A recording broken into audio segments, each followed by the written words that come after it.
తెల్లవారే వెలుగు రేఖలా పచ్చ పచ్చ పచ్చి మట్టి బొమ్మలా అల్లి బిల్లి వెన్న పాల నురగలా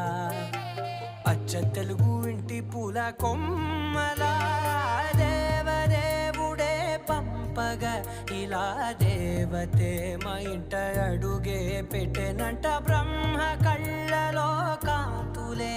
మా అమ్మలా మా కోసం మళ్ళీ లాలి పాడేనంట.